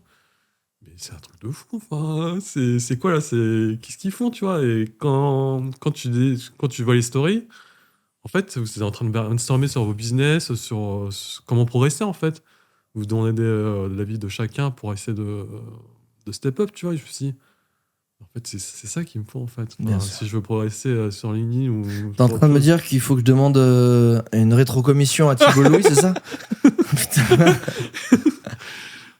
Ouais, déjà, je lui envoie des gens de temps en temps, donc c'est cool. Et demande un lien d'affiliation, mec. Lui, il est business, hein, et il y a un moment, tu réclames ton dû. Montre-lui que t'as compris ses leçons. Mais ouais, sur ça, c'est cool. Mais c'est pour ça que des fois, tu vois, comme il est clivant, les gens, ils pensent, ouais, il est... ouais, c'est un cow-boy, et il est antipathique et tout. Le gars, il est trop sympa, en fait, tu vois. Et comme il sait que des fois, je lui envoie des gens, c'est bootcamp et tout, Mhm. il me le dit pas vraiment, tu vois, mais des fois, il me coach, en fait. Il me coach. Fait du Alors, sur LinkedIn, feedback, ouais. ouais, et je prends, tu vois, et je sais que c'est la façon à lui de me remercier, tu vois. Mais ouais, créer une communauté, c'est fou, tu vois, créer ta tribu, tu vois. Exactement. Et donc, c'est qui les numéros 10 de ton équipe, à toi, là? Les quoi, les? T'es numéro 10, parce qu'en fait, c'est des numéros 10 que tu crées autour de toi, en fait. Ah, en ce moment, parce Ouais. que, en fait, c'est pareil aussi, tu sais, tu C'est t'aperçois pas- quand t'es digital nomade Ouais. que, l'air de rien, la présence physique ne remplace pas la présence et l'échange digital. Et que Ok. quand tu vas. Moi, tu vois, j'envoie un message à Jérémy Goyot pour reprendre son exemple. Mhm. Il me répond tac tac, il n'y a pas de souci. Tu vois, on est potes, je peux lui demander un service, un avis sur quelque chose, il n'y a pas de problème. Mais quand je passe du temps avec lui, où on va parler de choses et d'autres, on va aller faire un paddle sur un rooftop à Medellin, je ressors de là. En plus, moi, je suis extraverti, donc je me nourris de l'énergie des gens. Je suis fucking surdopé, tu vois. Ouais. Donc il y a aussi ça. Donc on va dire ma core team, ma core communauté, comme tu l'appelles, mes numéros 10, ils changent de là où je suis par rapport à mon quotidien. Tu vois. Et c'est, tu vois, l'année dernière, j'étais à Medellin. Donc effectivement, il y avait Jérémy Goyot. Tu vois, j'avais mon pote Jérémy Pohu, qui est spécialisé dans les Facebook Ads, qui a lancé sa marque de matcha, tu vois, qui s'est chauffé parce que putain, j'ai envie de lancer un side project. Mhm. J'ai mon pote aussi, tu vois, Jay, je l'appelle Jay, Germain Ziliox, qui travaille pour Yomi, qui est aussi dans sa core team et tout. Et lui, c'est une machine de guerre. Il a lancé un side project qui cartonne. Et c'est que des gens, en fait, pareil. Ils savent se marrer, ils savent kiffer. Et à côté de ça, quand faut bosser, ça bosse énervé, tu vois. Et j'en ai d'autres aussi, qui sont pas même forcément sur les réseaux, mais et c'est ultra important. Même Ulysse, tu vois, que j'aime bien, que je le vois pas assez, mais des fois, c'est aussi inspirant, tu sais, d'avoir des gens que tu considères dans ta tribu. Et tu sais, c'est comme quand t'es dans ta tribu. Dans ta tribu, des fois, il y a des mecs qui partent en chasse 1 semaine, 2 mois, 6 mois, ils reviennent, tu Mhm. vois. C'est aussi important de voir, de suivre de loin des mecs de ta tribu qui, putain, ça fait longtemps que j'ai pas pris de nouvelles. Lui, il a fait tout ça. Du coup, ça t'inspire. Et tu vois, Jérémy, clairement, lui, c'est le mec, tu tournes le dos, et putain, il a monté un autre projet. Tu dis, c'est fou, tu ma gueule, quoi. Il dit, oh, t'as fait quoi? Putain, les gars, t'as l'impression qu'il dort jamais. Et pourtant, c'est le premier à aller boire un coup, le premier à aller, tu vois, faire un padel, et c'est ça qui est super inspirant. Ouais, ouais, franchement, c'est, tu vois, sur le côté de la création de contenu, tu vois, j'avais pas anticipé ça, en fait, tu vois. Parce qu'en fait, on est sur LinkedIn, on se like, on commente. Après, ça finit sur WhatsApp, en fait. Bien sûr, Ça bien finit sur sûr. WhatsApp. Après, tu crées un groupe WhatsApp.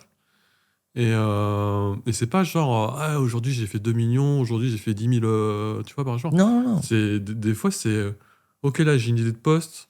Mais ça va même plus loin, c'est ça qui est génial. C'est, tu Ouais. vois, moi, un autre pote à qui j'échange beaucoup, c'est Pierre-Baptiste Poncelin, qui est un gros Ouais, copywriter. je Un gros kiffe, lui. copywriter. Et c'est un mec génial, je le kiffe. Si Ouais. tu me vois, je te fais un gros bisou.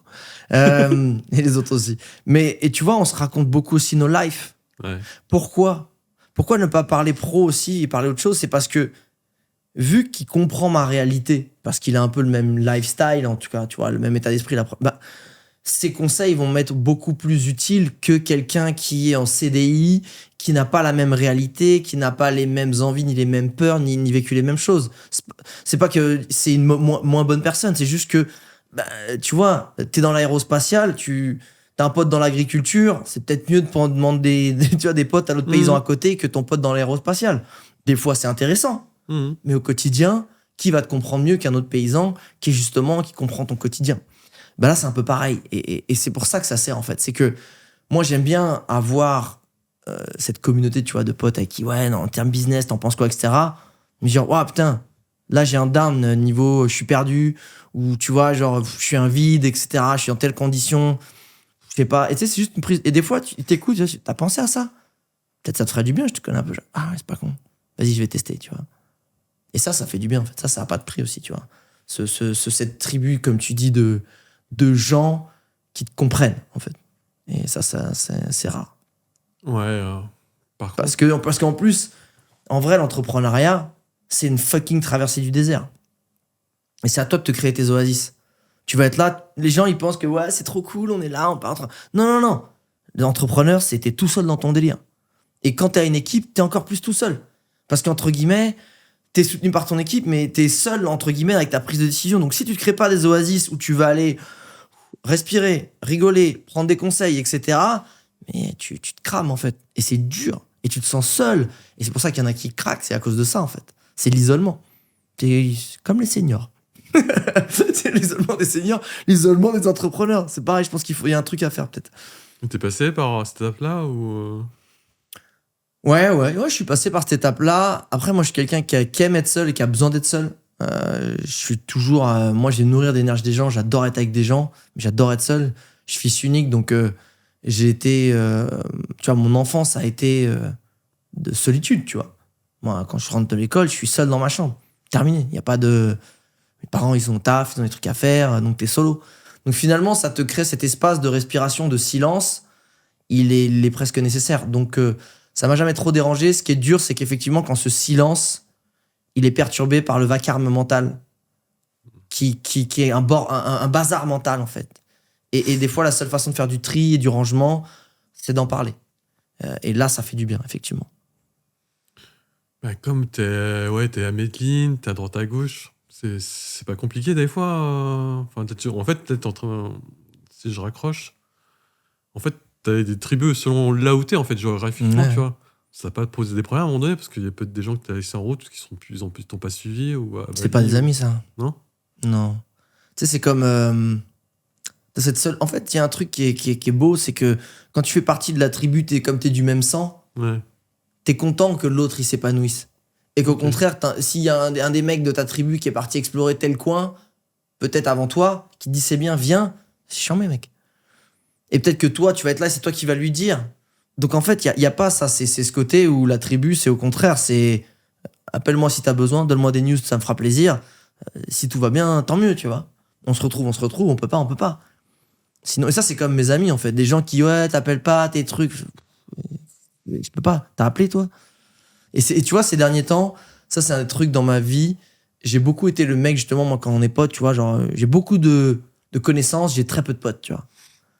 Parce que ça m'intéresse pas d'être à Miami si je le sens pas dans mes tripes, en fait. Mm. Mais du coup, j'ai aussi... Il y a des gens qui ont évolué. Après que je les ai mis dans ma liste de frérots, tu vois, de frères de sang, je me suis dit, mais attends. Est-ce que c'est pas moi qui alimente un moulin où l'eau me revient jamais, en fait? Et c'est moi qui alimente le moulin et je fais que envoyer de l'énergie. Et l'énergie, en fait, on prend pas de news. C'est toujours moi qui me déplace. C'est toujours moi. Et après, je dis, bah attends, je vais voir un peu, moi. Justement, de pas donner de news. Et tu t'aperçois que, ah, ok, en fait, si j'alimente pas, très bien, en fait. Parce que, encore une fois, tu donnes pas un service, tu prends pas des news pour qu'on te rende un service ou qu'on prenne des news. Mm. Mais il y a un minimum, tu sens quand l'envie, elle est partagée. C'est juste une question d'envie. Si t'as pas envie de te voir ou de prendre des news, c'est qu'en fait, c'est pas de ta tribu. C'est juste de l'utilité. C'est friendship by convenience, tu vois, et ça, je déteste. Ouais. Donc, en vrai, il n'y a pas de question de d'éloignement, de temps qu'on s'est pas vu. On est au même endroit au moment, viens, on passe du temps ensemble, à fond, on va kiffer. Demain, tu dois te barrer pour un projet parce que t'en as envie, fonce. T'as besoin de moi, tu veux que je t'emmène à l'aéroport, tu n'as pas de problème. Ça, c'est une vraie tribu. Putain, c'est beau ce que tu dis là, franchement. Enfin, moi, tu vois, c'est un peu l'envers du décor, tu vois. Tu vois toujours les gens sur les réseaux sociaux, leur réussite et tout. Ouais. Et il y a aussi ça, tu vois. Et qu'est-ce que je voulais dire? Ouais, là, j'ai l'impression que t'as fait une pause, là. Mhm. C'est ça, en ce moment-là? Mhm. Parce que t'étais à Medellin, t'es revenu, là. C'était quoi, en fait? C'est parce que t'avais besoin de faire table rase sur les choses ou... Ouais, je pense que j'ai... Il y a deux choses importantes, deux chantiers importants. Mais je dirais même trois. Un, je prends la pause que j'aurais dû prendre après l'influence voyage. Que j'ai pas eu le recul, courage, humilité de prendre. pour recharger les batteries. Après 10 ans à tartiner, à cramer mes batteries, j'ai pas célébré la victoire, j'ai pas chargé les batteries, du coup j'ai attaqué l'entrepreneuriat sur les rotules. Voilà. Et du coup j'ai fait mon burn-out l'année dernière, en Afrique du Sud, à dormir 12 heures par jour et rien faire. Et j'ai essayé de redémarrer, mais je redémarre au forceps. Donc là, c'est le deuxième chantier que j'ai démarré. C'est ce côté où c'est quoi, avec toutes les expériences que j'ai vécues, je sais comment moi je suis câblé et je sais la recette de mon succès, ce qui peut me permettre de réussir. Le problème, c'est que cette recette, on peut te la vendre. Ma recette, je peux te la vendre, mais c'est peut-être pas ce qui va fonctionner sur toi. Et moi, ma recette, c'est très contre-productif, c'est contre-intuitif, même moi, il faut que je m'amuse. Si je m'amuse et que je prends les choses avec légèreté, en fait, je suis imbattable.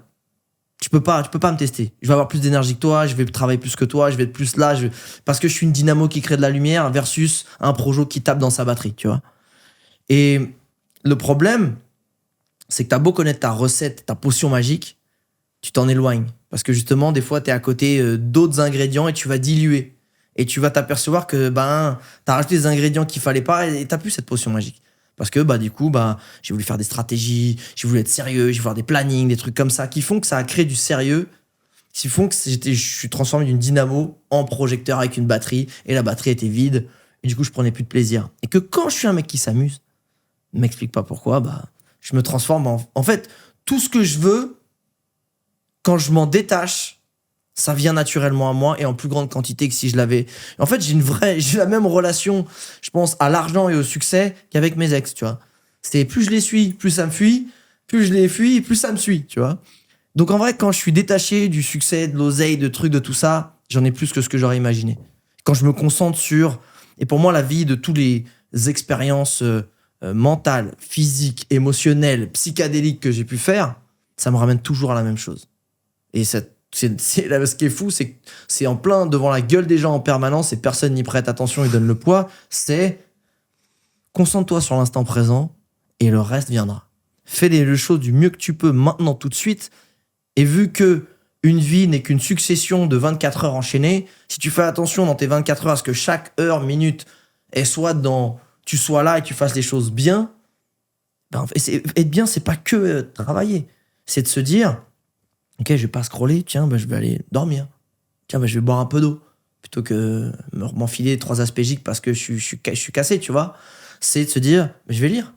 Plutôt qu'aller, encore une fois, jouer ou des trucs ou des machins ou faire du sport. Et en fait, c'est que ça. Et c'est de se dire aussi, comment je fais pour m'en battre les couilles du résultat, mais m'amuser sur le chemin. Et c'est très dur. Dans un monde où tout est important et grave et qui fait peur, comment tu fais pour regagner la liberté qui était ton super pouvoir d'enfant et surtout ton insouciance quand tout est grave avec une deadline important et tu vas mourir et c'est attention et c'est grave et c'est dur. Ça en fait c'est une démarche mentale que j'essaie de retrouver en fait en ce moment. Je fais que des choses qui m'amusent. Je fais que des choses que je choisis parce que je sais qu'en fait quand je me concentre là-dessus, le reste ça va venir. Et c'est sauter dans le vide en sachant qu'il y a un coussin. L'habitation c'est ça. C'est un fucking ravin noir où au fond, il y a un joli coussin en coton et des bulles de savon et des licornes. On te dit saute, sauf que quand tu regardes, c'est un trou noir. Et dans ta tête, quand tu vois le noir et l'inconnu, c'est comme quand tu regardes le fond de l'océan, t'as l'impression qu'il y a un requin qui va venir te bouffer. Là, tu dis qu'il y a des épines et des pics qui vont te transpercer si tu sautes dans le noir. Non, en fait.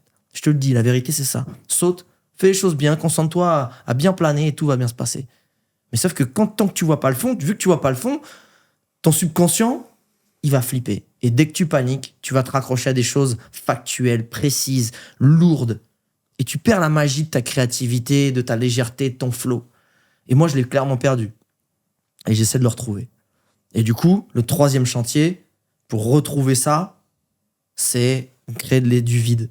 Créer le plus grand luxe actuel dans la vie moderne qu'on a, c'est du vide. Du vide de ne pas avoir trop de trucs à faire, de pas avoir trop de choses à penser, d'avoir du temps, de l'espace. Le cerveau, il a besoin d'espace. Si j'ai un moment donné, si t'es un fucking putain d'ordinateur, tu ouvres 17 000 onglets, à un bout d'un moment, il va ramer, même si c'est un fucking putain d'ordinateur quantique. Si tu lui files une problématique, tu dis tape juste là-dessus. Tout à coup, il te l'a éclaté en 3 secondes, tu fais putain, ça marche bien ça. Ça marche, putain, c'est pas mal ça.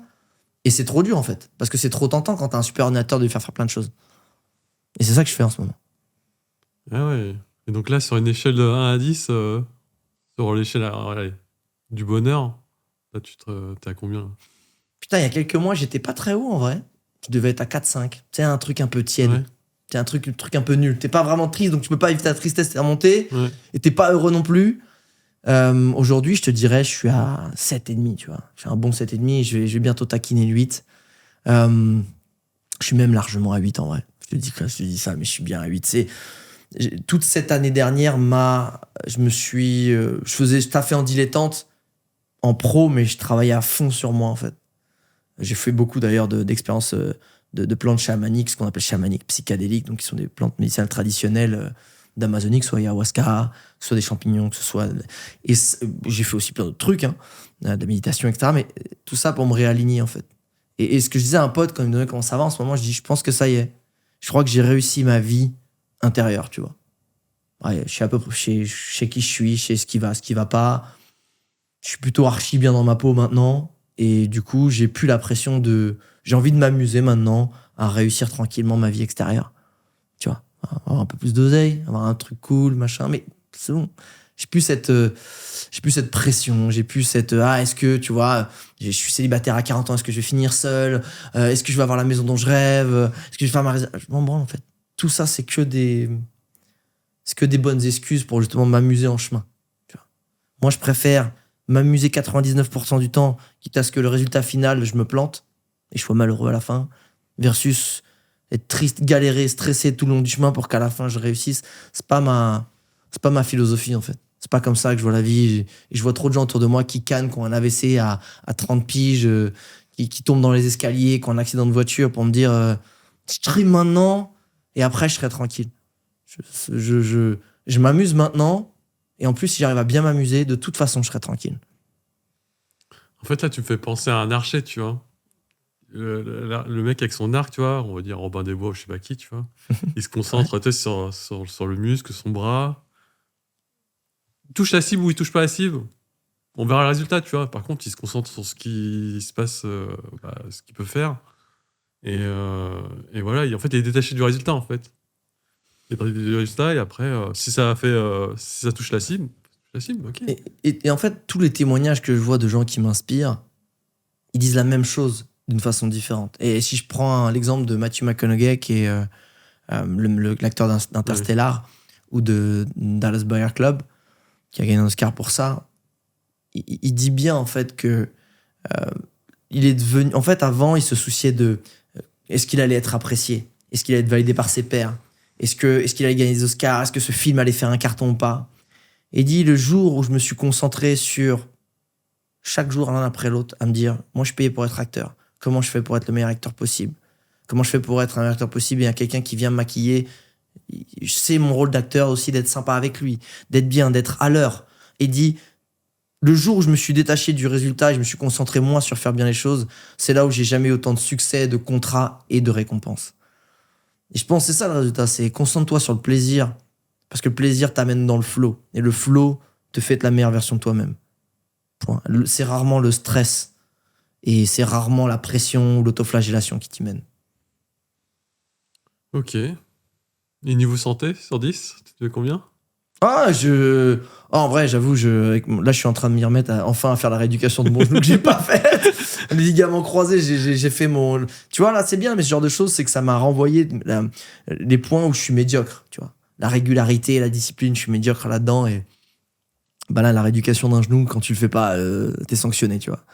Et là, je me suis remis effectivement à faire vraiment de l'exercice tous les jours, moi qui crapahutais, qui était un charbon permanent, tu vois, ardent. Donc, je te dirais, niveau santé, je suis archi bien. Je suis jamais malade. J'arrive un peu à recrapahuter. Donc, je te dirais, je mettrais un 7 parce que pour être à 10, il faudrait que je retrouve ma full capacité physique, soit cardio ou d'exploit sportif, on va dire, de pouvoir faire un peu ce que je veux. Ce qui n'est pas encore le cas, mais je suis archi bien. Et en amour, sur 10, tu mets combien là? En amour, je me mettrais 8,5 parce que je m'aime profondément maintenant. Et j'ai encore du mal à être tout le temps mon meilleur ami, Puis quand même, le but ultime, on va quand même passer le reste de notre vie avec nous-mêmes, donc autant être son meilleur pote. Et je m'auto-flagelle moins. Du coup, je me vois avec un regard... c'est comme si j'étais un grand frère sur moi-même, tu vois. Donc quand je fais une connerie, je me dis, bon allez, la prochaine fois on le fait, plutôt que putain, t'as encore foiré, etc. Donc en termes d'amour vis-à-vis de moi, ouais, 8,5. Des gens qui m'entourent, c'est du 10. Et normalement, dans ces conditions-là, je pense que j'ai normalement quelqu'un qui devrait arriver dans ma vie de façon assez naturelle dans pas trop longtemps. Ouais, c'est loi d'attraction. Hein. Exactement. Mais t'as raison. Moi, dans toutes les séparations que j'ai eues, en fait, c'était déjà un problème avec moi-même, déjà. Bien sûr. Donc, si t'as un problème avec toi-même, tu peux pas être à 200% pour l'autre. Uh-huh. Donc, ouais, je suis persuadé que si t'arrives à t'aimer suffisamment, comme tu dis, détaché du résultat, ça viendra quand ça viendra. Inch'Allah. C'est tout ce que je le souhaite. Hein. Moi aussi, c'est tout ce que je me souhaite. Tu donnes tellement d'énergie, tu vois, j'ai oublié de dire ça à l'intro, je vais le dire. T'as un leader, tu sais bâtir des communautés, tu vois. C'est obligé qu'il y ait quelqu'un qui arrivera, tu vois. Enfin après, je suis pas là pour que ma meuf ce soit une fan, hein, tu vois. Au contraire, moi, c'est un truc, ça m'a toujours rebuté, tu vois. Moi, j'ai des potes qui me disaient, vas-y, Alex, vas-y, monte ton Insta, là, tu dois... Ça pécho un peu les fans. Et j'ai fait, non, en vrai, non. C'est pas mon délire, c'est pas... J'aime le regard... on se regarde, tu sais, au même niveau. On se regarde dans les yeux, on se regarde pas genre comme ça. Si, j'ai besoin d'admirer la femme avec qui je suis, mais c'est une admiration douce et amoureuse et pas genre putain, j'ai une rosta, oui, d'accord, ma chérie, pardon. Et je veux pas que ça fasse l'inverse. C'est pas du tout ce que je recherche. Donc j'en ai pas... Malheureusement, j'en ai pas profité, ouais. Non, mais c'est bien ce que tu dis là. Justement, j'en discute avec Clyde qui est au studio là. D'ailleurs, coucou, merci pour nous héberger pour le podcast. Hein. Et donc, il me disait, ouais, avec son associé, tu vois, ils débattaient tout le temps, en fait, tous les soirs. En fait, ce qui fait que ça marchait, leur association, tu vois, c'est parce qu'en fait, ils étaient opposés sur plein de trucs, en fait. Et au final, ils se complètent. Ouais, il n'y en a pas un qui écrasait l'autre, en fait. Exactement. Bien sûr. Et ça me rappelle aussi une autre chose, parce que comme je flippais pour faire ce podcast-là, je me suis dit, putain, j'ai une rockstar et tout. Là ouais, j'ai flippé. Non, J'ai flippé de ouf. On se ouf. connaît, dis donc, pourtant tu sais que je suis plutôt un mec à l'aise. J'ai jamais fait devant la caméra. Ah, c'est le premier dans la cam. C'est la première fois que je suis dans la caméra, ok, tu vois. ok. Et donc, j'ai un pote, tu vois, il m'a dit direct, fais pas le fan. Hein. Fais pas le fan avec Bien Alex, sûr. fais pas le fan. On sent que tu progresses. J'ai déjà tourné 19 épisodes de podcast, tu vois, mais tu vois, jamais en caméra, tu vois. Ouais. Il m'a dit, pour que tu progresses encore, tu vois, t'es bienveillant avec tes invités, mais on sent que t'as pas envie de les froisser, t'as pas envie de poser des questions qui fâchent. Donc là, j'essaie de te poser des questions un peu plus que je posais jamais, tu vois. Ok, comme quoi? Mais ouais, c'est ce que tu disais. Quand tu cherches quelqu'un, que ce soit l'amour ou des gens avec qui tu veux grandir, tu cherches pas ton miroir, en fait. Tu cherches des gens qui vont... Complète, bien sûr. Qui se complètent et qui vont t'aider à aller chercher... Non, mais surtout qui sont prêts à te challenger, en fait. C'est Exactement. Bien sûr. Exactement. L'heure tourne. Qu'est-ce qu'on peut te souhaiter pour terminer l'année, enfin... Bah là, on la débute, hein. Ouais. On la débute l'année. De trouver un joli camp de base à Paris, où je pense que je vais passer quelques mois. De recréer du contenu régulièrement qui m'amuse et où je me marre. Et d'arriver à réussir mon challenge que j'ai pris avec ma pote, une pote qui avait notre challenge de 5K. C'est pas 5 000 euros, c'est de 5 kilos. Elle doit perdre 5 kilos et moi, je dois en prendre 5, alors que je fais le même poids depuis que j'ai 18 ans. Et là, je me suis décidé justement à prendre un peu de muscle pour... c'est pas pour être tant beau gosse, même si j'espère que ça sera un collatéral positif, mais c'est pour justement restructurer un petit peu les articulations, les tendons, etc. J'en suis déjà à 3 kilos. Et en 3 semaines, ce qui est pas rien, mais j'ai 3 mois, donc j'espère bien consolider ça. Donc c'est des petites choses comme ça. Et tu vois, j'ai posé par écrit mes objectifs de l'année. Et normalement, c'est des objectifs SMART, tu vois, si tu veux atteindre un objectif, que ce soit précis dans le temps, dans la durée, dans la quantité, etc. Bah, cette année, c'est plus des guidelines de vie, tu vois. Et la première, et ce qui finalement, ça pourrait se résumer à ça, c'est cette année, mon objectif, c'est de chercher à devenir meilleur dans ce que je fais, mais ne pas avoir plus.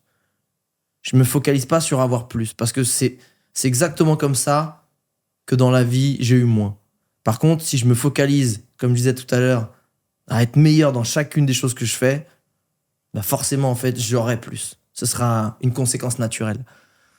Et que quand je me concentre sur avoir plus, j'oublie tout le process et la consolidation qui te permet d'avoir ça, et au final, j'y arrive pas. Donc, c'est vraiment ça, mon objectif. C'est chaque jour, me dire, est-ce que j'ai bien fait ça? Et comment je peux le faire un peu mieux? Est-ce que j'ai été régulier? Est-ce que mon moral? Comment je me suis comporté? Est-ce que j'ai fait le sport? Est-ce que j'ai créé? Et juste, c'est ça, ouais. C'est tout ce que je te souhaite, Alex. Merci beaucoup. Merci pour tout. Merci de m'avoir invité. Félicitations. Félicitations pour ce magnifique podcast vidéo qui est le premier. Et très fier de toi. Moi, je tiens à te dire, franchement, tu vois, je pense que l'influence voyage, c'était quelque chose qui était encore plus fait pour moi parce que moi, je me nourris de la curiosité. J'ai longtemps cru que ce qui me stimulait dans la vie, c'était la curiosité. C'était le voyage. Or, c'est la curiosité. Parce que, en fait, le voyage, c'est juste le parc d'attractions de la curiosité. OK ?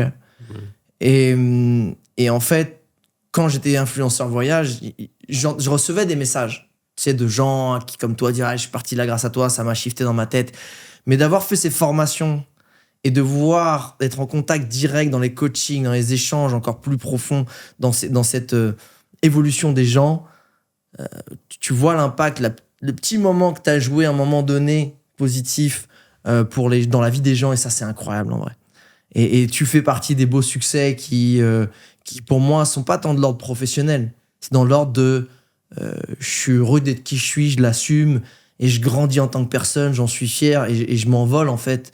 Et je pense que tu es encore plus confortable dans tes super sneakers orange fluo depuis que justement tu commences à avoir la fierté de partager ce que tu penses et qui t'es. Et ça, rien que pour ça, je te dis déjà merci de m'avoir fait confiance et bravo. Ouais. Génial, Alex. Où est-ce qu'on peut te retrouver L'avantage d'avoir été un influenceur, c'est que j'ai ouvert tous les réseaux sociaux. Donc, je pense qu'il suffit juste d'aller sur votre réseau social préféré, taper Alex Viseo, V-I-Z-E-O, et vous allez me retrouver. Donc, soit sur YouTube, sur un podcast aussi, que ce soit sur LinkedIn, ou je vais reprendre un petit peu mes marques sur LinkedIn. LinkedIn Insta, go, allez, inscrivez-vous au LinkedIn d'Alex. Je viens de passer 2 jours à refondre mon LinkedIn, il me reste encore 1 ou 2 jours. Et là, je devrais attaquer un peu la création de contenu, ouais. M'amuser un peu là-dessus. Ouais, j'ai envie de m'amuser. Pareil, tu vois, j'ai envie de m'amuser. Sans pression. Ouais, parce que t'as sur Facebook déjà, c'est bon. Ouais. T'as craqué le game. Instagram aussi. TikTok, ouais. TikTok, faudrait que je m'y mette. J'ai aussi le compte, mais c'est l'avenir, en vrai. C'est l'avenir. Ok, inscrivez-vous au TikTok d'Alex et LinkedIn. C'est ça. Ciao. Ciao.